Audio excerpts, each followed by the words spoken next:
Estarmos aqui para louvar e agradecer e falar um pouco da palavra de Deus, né? É um prazer meu pela parte do Senhor, sou grato ao nosso pastor e à sua esposa pelo convite, né? E ao irmão que nos recebeu em sua casa também, somos gratos. Vamos dar início aqui à palavra do Senhor com base no tema que foi proposto. Glória a Deus. Encontra-se lá em João, capítulo 16, versículo 28 a 33, em reverência à palavra do Senhor. Peço aos irmãos para ficarem de pé, para lermos a passagem. João, capítulo 16, do 28 ao 33, vai dizer assim: Saí do Pai e vim ao mundo, outra vez deixo o mundo e vou para o Pai. Disseram-lhe os seus discípulos: Eis que agora falas abertamente e não dizes parábolas alguma. Agora conhecemos que sabes tudo e que precisas de que alguém te interrogues. Não precisa. Por isso cremos que saístes de Deus. Respondeu Jesus: Credes agora? Eis que chega a hora, e já se aproxima, em que vós sereis dispersos, cada um para a sua casa, e me deixareis só. Mas não estou só, porque o Pai está comigo. Tenho-vos dito isso.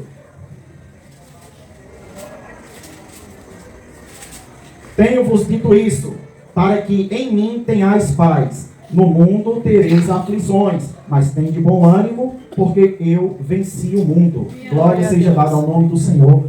Deus maravilhoso, Deus de promessa, Deus de paz, obrigado, Senhor, por esta rica palavra. Senhor, me usa conforme a tua vontade, que o teu Santo Espírito se manifeste nesse lugar, Senhor. Enche os nossos corações com a tua santa e poderosa palavra, Pai. E que não possamos sair daqui vazios, sem o entendimento que vem do alto, Pai querido e santo. Desde já te agradecemos em nome do Senhor Jesus. Amém. Glória a Deus. Podem sentar. E vamos manter as Bíblias abertas. Eu de costume, eu prego normalmente expositivo. Pego um texto e vou expondo o texto. Mas, em relação ao hoje, o tema, vamos abordar todo o contexto bíblico de forma temática. Em relação ao tema, contudo, tenhais ânimo, eu venci o mundo. Então vamos partir do tema: jovens, com bom ânimo diante das aflições. A situação não está sendo fácil para a igreja. Na verdade, nunca foi. Mas sempre teve períodos na história que sempre piorou a situação do cristão. Sempre a situação de ser cristão sempre piorou. Mas aqui a gente vai ver o seguinte aspecto: jovens. Né? Dificilmente Deus chamou adultos para fazer a obra. Adultos que eu digo depois dos 30, 40, 50 anos. Sempre, na maioria das vezes, Deus chama jovens. Foi raras exceções, Deus chamou Noé com 600 anos, Abraão com 70, Moisés com 40. Foi raras as vezes que chamou adultos, mas sempre jovens. A gente vê o jovem Davi, o jovem Salomão, os jovens profetas, Ezequiel. A gente vê os apóstolos. Dos apóstolos, somente Pedro passava dos 20 anos. Todos os demais eram menos, de 16 a 19 anos. Como é que eu sei disso? Simples. Quando Jesus foi interrogado, os discípulos foram interrogados, por que é que os teus discípulos, os teus apóstolos, não pagam a taxa do templo? Aí lá vem Jesus, chama Pedro, vai Pedro, tira o peixe ali da água e tira da boca dele 2 moedas. Uma pagará por mim e outra por ti. E os outros? Porque somente Jesus e Pedro. Conforme Êxodo, capítulo 30, só quem pagava esse imposto do templo era quem tinha 20 anos acima. Então, logicamente, os demais discípulos não tinham 20 anos completos. Entre 16 e 19 anos. E assim a gente vê a obra de Deus indo para frente através da juventude. Mas por que Deus chama os jovens? Porque Deus quer mais tempo para fazer a obra. Quando chamou pessoas mais velhas, teve que prolongar os anos dessas pessoas. Né? Moisés foi 80 anos depois de ser chamado, viveu até 120. Abraão, 175 anos. Então teve que prolongar. Então fica melhor, assim, em relação à obra de Deus, chamar os jovens. Então a gente vai andar um pouquinho pela Bíblia, dando o exemplo de alguns jovens em relação ao chamado que Deus tinha na vida de cada um. E o primeiro jovem que vamos falar aqui hoje é o juiz, o quinto juiz de Israel, Gideão. Normalmente a gente escuta a história de Gideão na parte boa, né?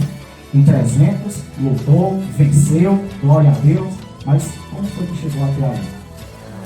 Será que Gideão queria esse chamado?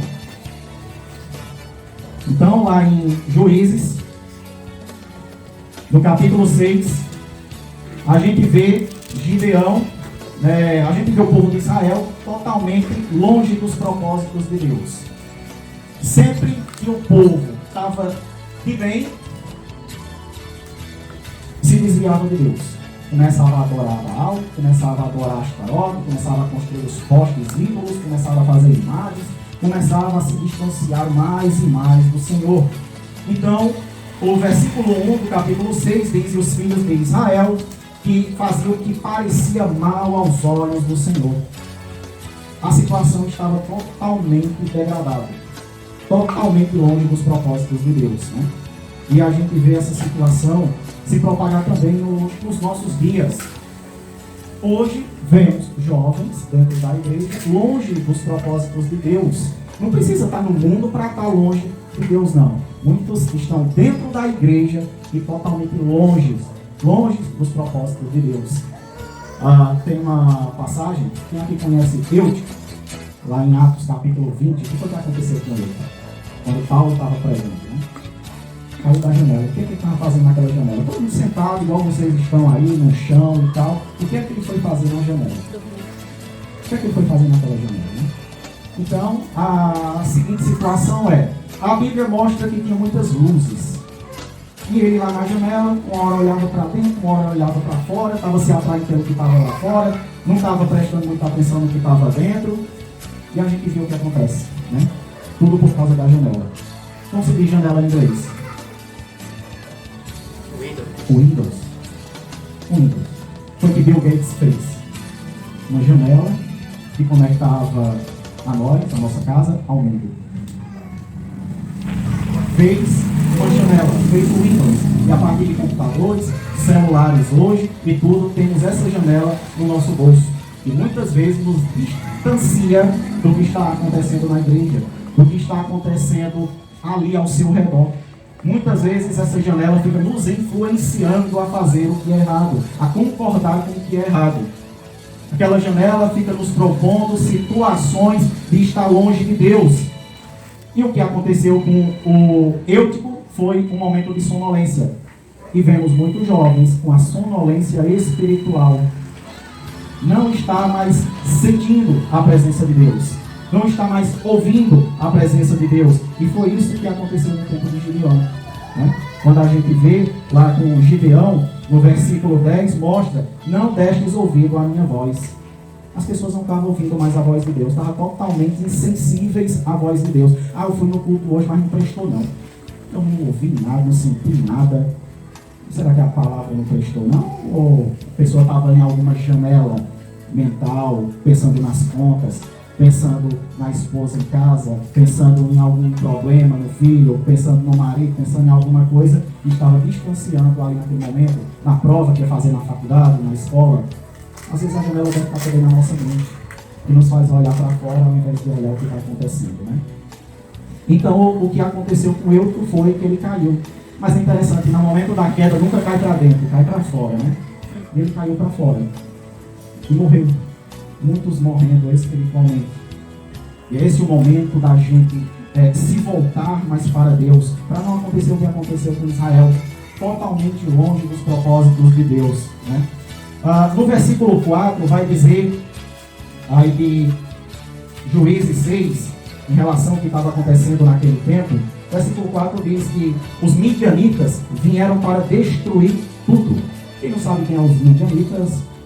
Midianita vem de Midian, o pai deles é Midian, que é um dos filhos de Abraão. Depois que Sara morreu, Abraão se relacionou com Quetura, lá em Gênesis capítulo 25, teve 6 filhos, né? E um desses 6 era Midian, pai dos midianitas. Já não bastava Ismael com os 12 príncipes para ir contra Israel, né, contra o povo de Deus. Ainda Abraão teve mais 6 para poder ser mais pessoas contra o povo de Deus.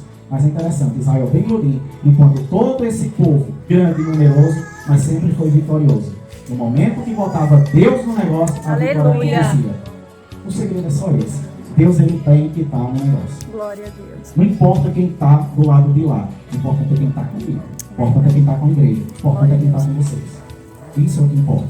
Aleluia, né? gente. E a gente vê um exemplo dessa situação, que esse povo numeroso, a Bíblia vai declarar aqui, que era como gafanhotos, vinham para destruir. Normalmente vinham situações como essa para saquear.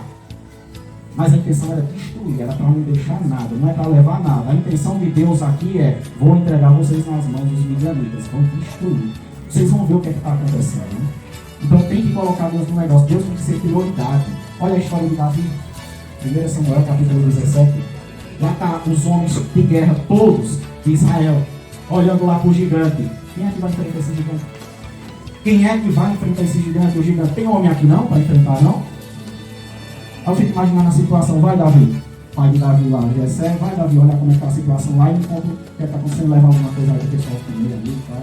Leva lá, vai ver o que está acontecendo. Depois tu vem e me avisa. Ele chega lá, Davi, magrinho, só aquele nanequim novo, jovem. Chega lá, olhando, vai ver gigante. Como é? Tem homem não? Eu vou. Saúl, tu vai. Eu vou. Não vai não.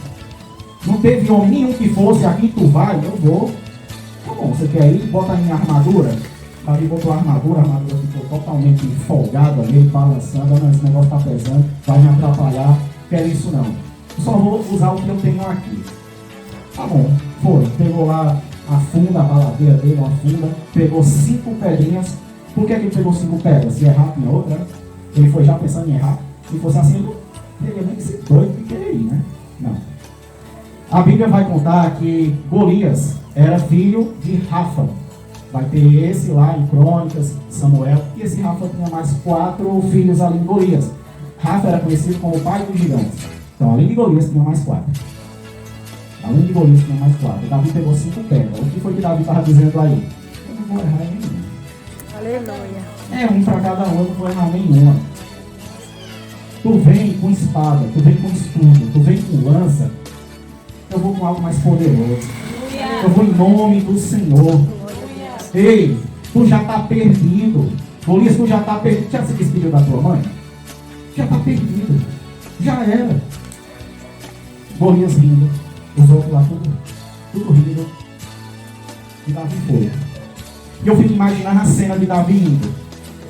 Porque tem uma situação na queda de Golias que vai contra a ciência. Vai contra o padrão. Quando uma pessoa leva um soco, alguma coisa, ele vai cair para trás. No máximo, dependendo da situação, ele cai para o lado. Se eu levar um chute aqui nas costas, eu caio para frente. Você lançado à frente. Mas a Bíblia disse que a pedra foi, entrou, e ele cai para frente. Com a face no chão. Uma pedrinha. Foi capaz de derrubar um gigante. Será que foi a pedra dele? Não. Fica imaginando aquilo. Davi andando, eu vou aqui em nome do Senhor. E Deus aqui acompanhando ele. Na hora que chega atrás de Golias, Davi aqui, Deus vai para trás de Golias. Na hora que Deus atrás de Golias, Davi lança a pedra, Deus. Glória a Deus. Não foi a pedra, foi Deus. Aleluia. É sempre Deus. Não temos a capacidade de fazer nada se não for Deus na nossa vida. Aleluia, Jesus. Sempre vai ser Deus. No versículo 6 aí de Juízes, capítulo 6, a Bíblia mostra que depois de muitas situações com o povo de Israel, depois da pobreza, depois de estar dando tudo errado, aí diz que começaram a clamar o nome do Senhor. Enquanto estava tudo bem, estava esquecendo de Deus. Deus não precisa entrar no negócio agora, deixa eu usar Ele somente quando precisar, né? Então era isso que estava acontecendo. A pobreza tomou de conta do povo de Israel. Aí começaram a clamar. Quando as coisas estavam dando errado, aí sim começou a buscar Deus. Hoje a gente vive na pós-modernidade. Ou seja, uma modernidade alternativa, onde tudo é permitido, tudo é liberado, É muito diferente como era antes, né? A gente via a situação como era antes, antes de eu ser evangélico. Chegava na escola e tinha as meninas e tudo. A gente via aquelas meninas que eram mais, como é que eu posso dizer, mais do lado dos meninos, a paquera, aquelas coisas. Mas eu via aquelas outras meninas, saia jeans, cá embaixo, bola até aqui em cima. E não se chegava perto de homem nenhum. Ali é da lei dos crentes.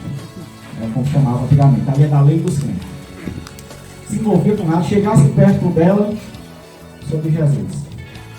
Minha aliança prioritária é com Jesus, não quero saber de relacionamento agora. Dispensava na hora. Né? Hoje, na pós-modernidade, infelizmente, está difícil de olhar quem é crente. Aquele rapaz ali é crente, é católico, é da Umbanda, é o quê? Aquela menina ali é o quê? Está muito misturado. Infelizmente, está muito misturado em relação às vestes, em relação ao namoro. Né? Antigamente, quem lembra do namoro de cadeirinha? Namoro de cadeirinha, o que era o namoro de cadeirinha? Era uma cadeira aqui, outra aqui, 1,5 metro de distância, e só podia conversar. Era o namoro de cadeirinha. Nem pegar na mão, não podia. Por isso que tem o termo, vim pedir a sua mão, a mão da sua filha em casamento. É para ter o direito de pegar na mão. Andar num shopping, andar numa praça, pegando na mão. É para isso que ia pedir noivado, casamento, a mão. Só para ter esse direito. Não era já para vamos embora, vamos ali, vamos não sei aonde, não. Era só esse direito. E depois, quando realmente estava tudo certo, vamos casar. Pronto. Marcava o casamento com o padre, com o pastor. Aí interessante, que só era considerado marido e mulher depois do beijo. Não tinha beijo. Depois do beijo. É interessante que o padre, o pastor falava, e agora eu vos declaro marido e mulher. Pode beijar a esposa? Não beijo. Então ainda não são casados diante de Deus. Só vão ser casados quando oficializar com o beijo. Beijou, marido e mulher. É muito diferente como é hoje na pós-modernidade, em relação às vestes, em relação ao namoro e à formação. Formação acadêmica, ninguém quer mais estudar, vai dormir meia-noite, acorda meio-dia. A gente vê como é que estão muitos jovens de hoje. Não tem nenhuma pretensão. Eu vou namorar com o fulano. O fulano? Mas ele acorda meio-dia. Vai namorar porque eu amo ele. Amor não dura, não. O amor não dura. Desse jeito, não dura. Amor é igual uma planta. Você tem que estar regando. Direto. Vai chegar um momento que ninguém vai suportar mais ninguém. Então temos que sempre estar regando.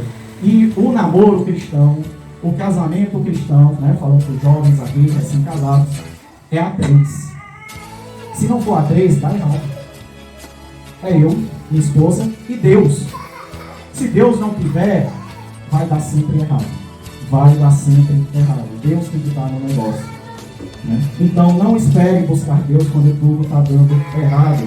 Busque Deus para que as coisas continuem permanecendo, dando certo. Né? E outra coisa em relação a Gideão, que a gente vai ver aqui. Né? Gideão, ele estava no versículo 15. Olha o que Gideão fala quando o anjo chega e aparece para ele. Então o Senhor olhou para ele e disse: vai nessa tua força e livrará o povo de Israel dos midianitas. E Gideão disse: ai Senhor meu, como que livrarei Israel? Como é que eu vou fazer isso? Eis que minha família é a mais pobre de Manassés, e eu sou o menor da casa de meu pai. Eu sou o filho mais novo. E a gente é os mais pobres de Israel. Somos mais novos. Ou seja, o que é que Gideão está querendo dizer aqui? Todo esse plano que o Senhor está querendo colocar para mim, eu já digo desde já que não vai dar certo, não. Eu não tenho condições nenhuma de colocar isso em prática, eu não tenho condições financeiras, eu não tenho nenhum poder, eu não tenho idade, eu não tenho força para colocar em prática. Como é que eu vou liderar? O que é que Deus disse? No versículo 16: portanto, eu hei de ser contigo. Deus disse em algum momento que ele é sozinho? Quando Deus nos chama, é para a gente ir só? Não. Tem uma promessa que Jesus disse, antes de ir embora, antes de ir para o céu: Eis que estou convosco todos os dias até a consumação dos séculos. Aleluia. É todo dia até a consumação dos séculos. Isso quer dizer o quê? Depois da consumação ele não iria mais estar conosco? Não. Passou a consumação, ele não vai mais estar conosco. É a gente que vai estar com ele. Glória a Deus. É a gente que vai estar na presença de Deus lá na glória. Mas enquanto é aqui, ele vai estar conosco sempre. Ele vai estar com a igreja. A igreja precisa buscar a ele. Mas quando chega no versículo 11, voltando, estava uma situação onde Gideão estava malhando o trigo no lagar. Já tem uma situação errada aí. Malhar o trigo é uma eira, é um campo mais aberto que tem espaço para malhar o trigo. No lagar é para pisar uvas, é um lugar menor. Então, malhar o trigo num lugar pequeno, eu não sei como é que ele estava conseguindo, mas ele estava. Tinha que conseguir. Uma coisa aqui que essa passagem nos ensina vamos aprender a lidar com a nossa realidade. Se a nossa realidade é essa, é essa. Se a realidade de Davi era uma funda e uma pedra, foi assim que Deus deu vitória. Não vamos esperar para fazer alguma coisa depois que Deus der algo. Deus, ele vai nos usar com aquilo que a gente tem. Aleluia. Com aquilo que a gente tem. O que Moisés, Arão tinha ali no momento para poder fazer um milagre era somente uma vara. Então vai, transforma água. Vai, transforma água em sangue. Só tem uma vara. Tem situações que você só tem uma funda, só tem uma pedra, só tem uma Bíblia na mão. Você só tem isso. Então vai. Deus diz, vai. A vitória vem de mim. Não vai de você, da sua experiência, do que você pode ou não pode. Ah, mas eu não sou um obreiro da casa do Senhor. Eu não sou um auxiliar, não sou um diácono, não sou um professor, não sou nada, não vou fazer nada não. Por que não? Precisa de um título para fazer a obra de Deus? Não.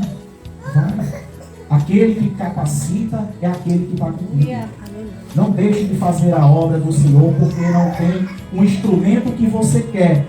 Mas lembre-se que Deus vai te usar com aquilo que você já tem. Deus vai usar com aquilo que você já tem. Olha a situação aqui agora para entrarmos no final. A gente vê aqui a braveza, né, a coragem de Davi. Mas vamos ver aqui a situação do Pedro. Jesus, ele chega lá em Mateus 14, termina lá a multiplicação. Jesus vai e fala para os seus apóstolos, olha, entra no barco. E a Bíblia diz, mandou, obrigou, compeliu eles a entrarem no barco. Por quê? Eles não queriam entrar não. Para Deus, para Jesus obrigar, eles não queriam entrar não. Senhor, olha o que aconteceu antes. O barco quase afunda da outra vez. E é porque o Senhor estava lá. E agora, que é só a gente? Não, a gente espera. Vai. Eu estou mandando, vai. Vai que eu vou depois. E eles foram. Na metade do caminho, a tempestade começou, aquele negócio todo. Eu imagino olhando para o outro ali. Ele disse que vinha, né? Eu acho que ele não vem não. Porque só tem o nosso barco, como é que ele vai vir? Ele não disse que ia voltar? Não importa, ele vai voltar. Aleluia. Ele vai vir. Se ele disse que ia vir, ele vai vir. Se ele disse que vai voltar, ele vai voltar. E é interessante ali aquela situação, o mar revolto, e dos 12 apóstolos, só 4 eram pescadores, só 4 tinham entendimento com o mar e tudo, né? Mateus era cobrador de impostos, não sei nem se ele sabia nadar. A gente vê a situação lá de, por exemplo, Judas. Judas era o tesoureiro, eita, se se afundar vai dar um prejuízo grande. Tomé era incrédulo. Eu não falei que não era para vir? Eu fico imaginando o Pedro ali, o dono do barco, ali tirando a água, já sabia como funciona. Enquanto o João, que é o homem da oração, Senhor, me afunda esse barco, Senhor, me mantém vivo, meu Deus. Cada um vai vivenciar o propósito com Deus daquilo que Deus chamou. Os 12 apóstolos são 12 pessoas totalmente diferentes um do outro. Cada um pode representar um tipo de crente dentro da igreja. Cada um pode representar. E a gente vê Jesus chamando 12 pessoas totalmente diferentes para fazer a mesma obra. Ele não chamou tudinho do mesmo lugar. Não. Chamou pessoas totalmente com pensamento diferente. Natanael chega, pode vir alguma coisa boa da Galileia? Imagina, era para ter vindo um barco maior. Esse aqui vai afundar. Pessoas totalmente diferentes um do outro. Mas na hora que Jesus vem, lá está os apóstolos, começam a gritar, meu Deus, ó, um fantasma, aquela algazarra e tudo. Jesus fala, ei, calma, sou eu. Pedro olha, é o Senhor mesmo? Então deixa eu ir até aí. Jesus poderia ter dito, calma, eu estou chegando. Calma. Pedro, que era muito afoito, mas Jesus não disse isso, não? Quer vir? Venha. Quer ir até Jesus? Ele está sempre para receber. Ele jamais vai dizer não. Não importa a situação, não importa a adversidade, não importa o momento, não importa a circunstância. Quer se chegar a Jesus, ele vai estar sempre de braços abertos para receber. É muito interessante a morte na cruz, né? É de braços abertos. Eu vi uma frase uma vez, não sei se é evangelho, mas aquele Bob Marley, né? Bob Marley escreveu uma frase uma vez dizendo: o maior homem do mundo morreu de braços abertos. E por que é que eu vou fechar o meu para ele? O maior homem do mundo morreu de braços abertos. Ele está sempre disposto a nos receber. Ele está sempre disposto a fazer algo na nossa vida. Mas a questão é, e eu? Estou disposto? Eu, jovem, estou disposto para encarar o chamado que ele colocou na minha vida? Ide, pregai e ensinai. Tem chamado para todo mundo. Não precisei que eu tenha que pregar ali no vizinho ali. Eu vou orar a Deus para ver se Deus quer que eu vá ali no vizinho ali. Não precisa orar não, pedir permissão para ir não. Ele já mandou ir. Ora, pedindo força, sabedoria. Permissão não. Ele já mandou. É para ele. A palavra igreja praticamente significa vai. Praticamente. Chamados para fora. Vai. Essa é a função dos jovens. Porque ele chamou jovem. Tem mais disposição, tem mais força, tem mais coragem, tem mais vigor. Né? Não que isso não fique também para nós, né? Depois dos 30, dos 20, dos 30, dos 40, não. Mas Deus tem propósito com os jovens. Deus tem sempre propósito com os jovens. Paulo, para encerrar, Efésios no capítulo 5, versículo 15 e 16, Paulo vai dizer, aproveite o tempo. Remindo sempre o tempo. Aproveite o tempo que você tem. Porque os tempos são difíceis. A situação não está fácil. A gente vê o que está acontecendo aí. Uma briga que vem de milênios, né? Uma briga eclesiástica, uma briga governamental. Muitas vezes a igreja entra sem saber o lado que ficar e acaba escolhendo o lado errado. Acaba com a atitude errada. Apoiando o que é errado. Apoiando aqueles que são totalmente contra a palavra de Deus. É por isso que uma das coisas que Moisés falou para Josué foi: medita de dia e de noite. Aleluia, Jesus. Não tem nenhuma condição de eu fazer a obra de Deus sem ter um entendimento do que está aqui. Não tem. Não tem. Se eu não tiver o entendimento do que está aqui nesse livro, eu vou fazer a obra de Deus de todo jeito. Deus é Deus de todo jeito ou é de ordem e decência? A obra de Deus não é feita de todo jeito. Eu preciso ter conhecimento da verdade. Jesus vai dizer: tudo que pedir a meu Pai, certamente eu farei. O que é que ele fala antes? E para todos aqueles que estão firmados nesta palavra, tudo que pedires a meu Pai, crendo, eu farei. Se não tiver firmado, eu vou receber o que de Deus? Se não tiver firmado na palavra, no entendimento do que está nesse livro, o que é que eu vou ter de Deus? Não vou para a escola dominical não, porque todo dia único dia que eu tenho para descansar, vou acordar meio-dia, é melhor para mim. Deus não trabalha com preguiça. Deus não trabalha com desleixo. Deus trabalha com quem realmente quer fazer a obra dele. A gente vê Gideão colocando desculpas para não ir. Mas a gente vê Davi: eu vou. A gente vê Pedro: deixa eu ir até aí.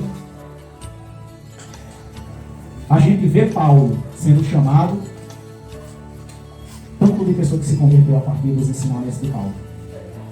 A gente vê muitos dizendo: Senhor, eis-me aqui.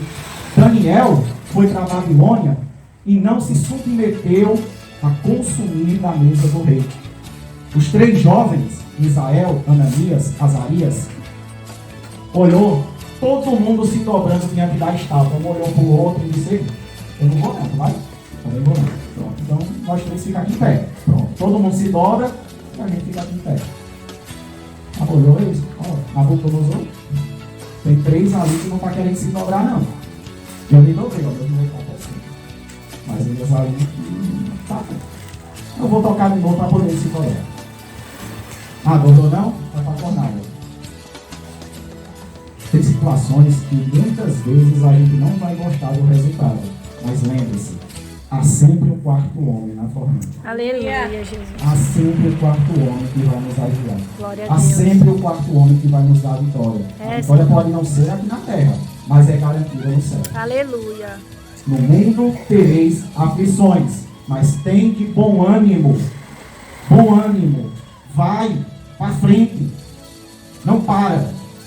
Não se dobrem ao que o mundo vem oferecendo. Não se dobrem. Mas tende bom ânimo. Se eu venci o mundo, vocês também vão vencer. Aleluia. É isso que Jesus disse.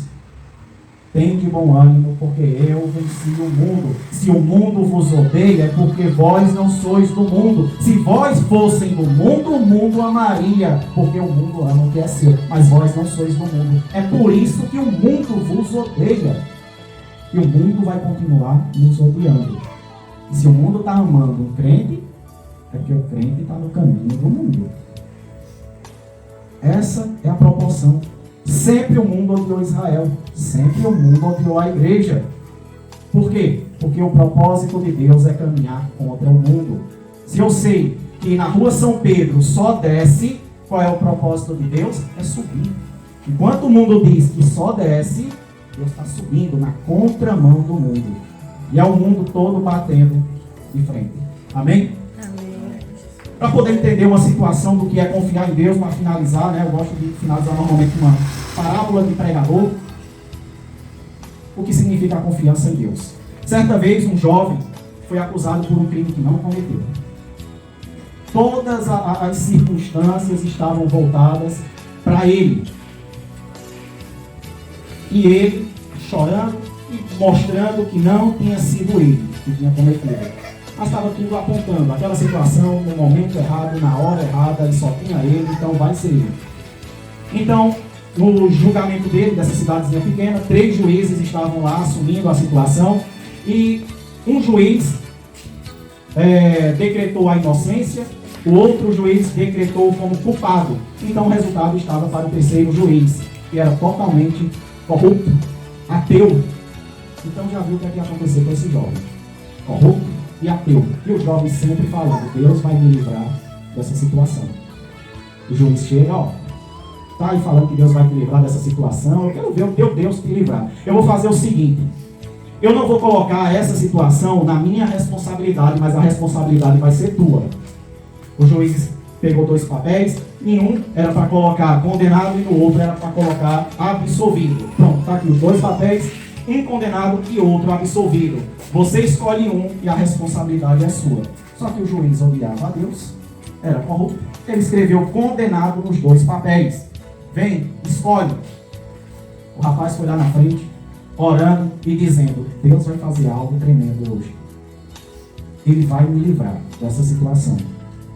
E o juiz disse, eu quero, filho. Se o teu Deus te livrar dessa situação, eu começo a acreditar no teu Deus. Pega. Ele pegou um papel. O juiz logo pegou e colocou no bolso o outro papel.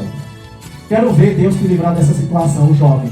Pois está dito e está feito. E o Senhor vai me livrar dessa situação. E para mostrar o tanto que eu creio no Senhor, eu não quero nem ver o que está aqui. Amassou o papel e engoliu. O que é que o juiz tem que fazer? Tem que pegar o que estava no bolso.